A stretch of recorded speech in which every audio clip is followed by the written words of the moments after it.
Onko Konkolle puolestaan tänään muuten ensimmäinen ottelu sitten Barcelona-pelinä tammikuun puolessa välissä. Nyt tulee Navasilta hyvä pallo.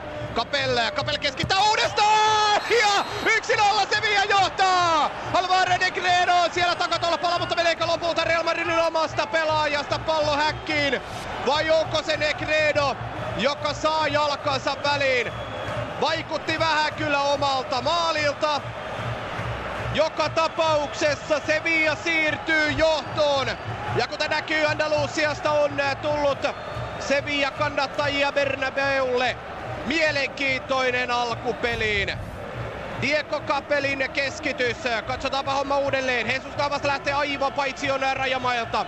Ja ykkösellä hieno pallo. Pikkaisen liian eteen tulee. Capel pelaa saman tien sinne maalille. Ja kyllä se nyt oma maali on. Xabi Alonso, kun sinne tulee taustalta. Sen verran paha on kyllä tämä pallo nimenomaan puolustajan näkökulmasta, että on vaikea kyllä Alonson siivota se sieltä, eikä hän siinä oikein onnistukaan. Lisäksi Negredo hämmentää kyllä soppaa aika hyvin. 1-0 Sevillalle. Tässä hetkellisesti Pazione pelaa sitten Ronaldolle, sitten lähtee myöskin Marcelo Vauti, loistava syöttö! Ja siinä tulee nyt ensimmäinen Andres Palopin loistopelastus, joita Sevilla tänään tarvitsee kyllä, jos se mielii tosiaan Bernabeulta 3 pistettä ottaa. Real kasvatti Arbeloan keskitykset nyt eivät ainakaan kovin häveä olleet. Sitten Ramos, edelleen Ramos, ja nyt Sevilla säästyy vähän kuin jo ihmeen kaupalla.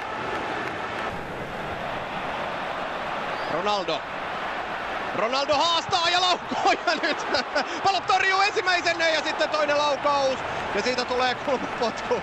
Viime viikon loppuna PSG:n ja Marseillen välisessä ottelussa Ranskan liigassa, missä PSG:n fanit ilkkuivat entiselle pelaajalleen eli Gabriel Heinzelle. Siellä oli lakana, missä kerrottiin Heinzen tykkäävän Marseillesta, mutta Heinzen vaimon puolestaan tykkäävän enemmän Gonzalo Higuainista. Joten kyllä siinä puhussa varmasti jonkun verran perää on. Mutta se Gonzalo Higuainin hoidoista. Nyt keskitytään peliin. 52. minuutti. Dragutinovic antamassa vapaa potku! Oi! Mitä tapahtuu Iker Casillasille? Herra Jumala sentään! Dragutinovicin löysä vapaa potku 30 metristä pomppii takakulmaan. Uskomaton. 2-0 Sevillalle ja tällä hetkellä ei näytä nyt olevan hirvittävästi kyllä kilpailua siitä, kumpi on tämän illan ykkönen. Ei voi mennä tällainen pallo sisään.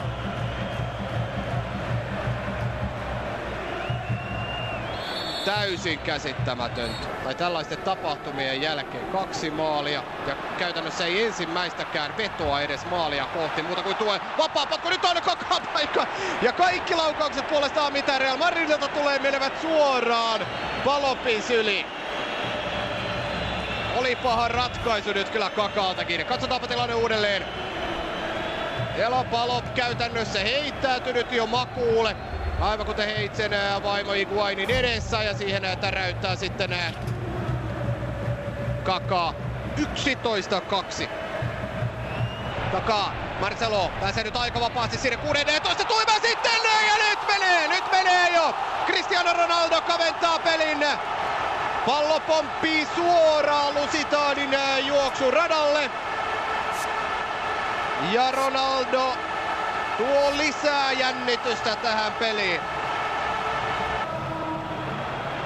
Sitten laukaisupaikka Kutele. Oi mikä veto. Huikaiseva pyssy vaalealta Nerolta. Ylärima pelastaa Sevillan. Otti pienen kimmokkeen ja näin kulmapotku. 64. minuutti. Van der Vaart antamaan kulmapotku! Ja 2-2! Sergio Ramos puskee Realille tasoitus. odotuksen ja näin on 3 vai 4 minuutissa madridilaisjengi noussut 0-2 tappioasemasta jo 2-2. Nyt kulkee Manuel Pellegrinin miehistöllä. Tunnin verran valkopaidat takoivat Andres Palop-nimiseen seinään ja nyt sitten Palopin takaakin on löytynyt tilaa.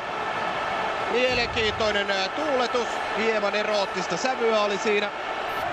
Tuleeko nyt lisää? Van der Vaartin kulma, nyt tulee Palop ja nyrkkeilee pallon, nyrkkeilee sen suoraan Marcelolle, sitten Guti ja kääntää vielä sinne sisään Ronaldo ja pelaa loukulle. Oi!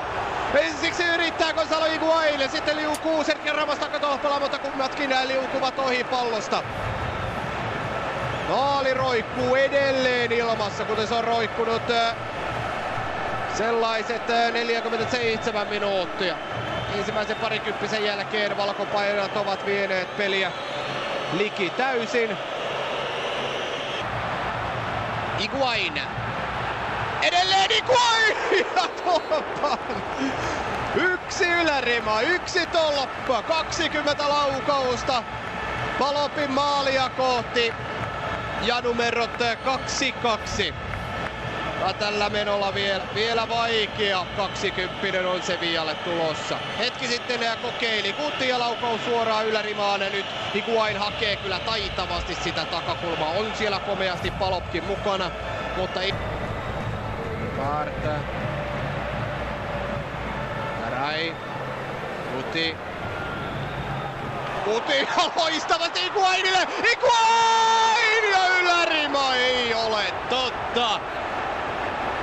Uskomaton epäonni alkaa nyt kyllä olla Pipittallakin.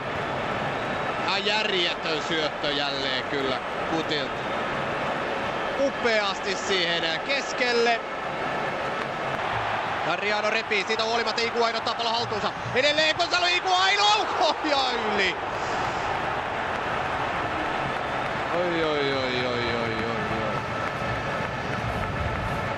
Uskomattomia tilanteita.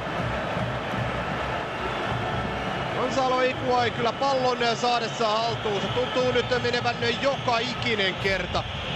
1, 2 ja 3 vastustajasta ohi. Ja minuuttia on vielä aikaa. Valkoisessa talossa 108-vuotis syntymäpäivä Real Madridilla juuri tänään. Ja tällä hetkellä pienoiseen pettymykseen on päättymässä tämä syntymäpäivä, mutta vielä on aikaa. Xabi Alonso nostaa, Fazio, Stankovic ja sitten pallo tulee suoraan Xabi Alonsolle, Ronaldo pelasee viereen ja Iturralde González näyttää, että ei rangaistuspotkua. Marcelo haastaa, Marcelo ampuu suoraan, pallo pysyli ja ei ole totta. Ikonin jalat estävät nyt sitten maalin. Ei. Nyt on Sevilla sellaisessa onnessa kyllä ollut tänään, että ei tällaista ole kyllä missään. Cristiano Ronaldo laukaus, joka on menossa pömpeliin, niin Raulin taivaalliset jalat ovat siellä edessä. Nyt sanonta, Sevilla on kaikkien onnellisten tähtien alla tässä ottelussa. Sellaista sanotaan itse asiassa ei ole, se ei ihan noin mene. Mutta sekään ei riitä kuvailemaan nyt kyllä Sevillaa tässä pelissä. Real myllytys jatkuu edelleen. Ramosin kestitys. Pallo tarjoaa ensimmäisen ja Van der Vaart! 3-2. Real Madrid on voittamassa sittenkin tätä ottelua. Van der Vaart sohii pallon siitä puolesta metristä pömpeliin.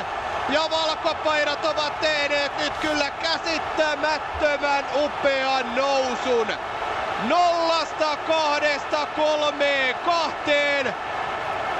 Keskitys Ramosilta ja nyt se on Sergio Ramosilta hieno pallo. Se tulee Higuainille. Palop venyttää ensimmäiseen ja sen jälkeen liettualainen häviää tämän taiston. Stankovic ei pysty putsaamaan palloa pois. Pallo pantautuu. Van der Vaart saa jalkansa ensimmäisenä irtopalloon. Paljon on Palopkin tänään ottanut, mutta kaikkea ei hän mikään voi ottaa.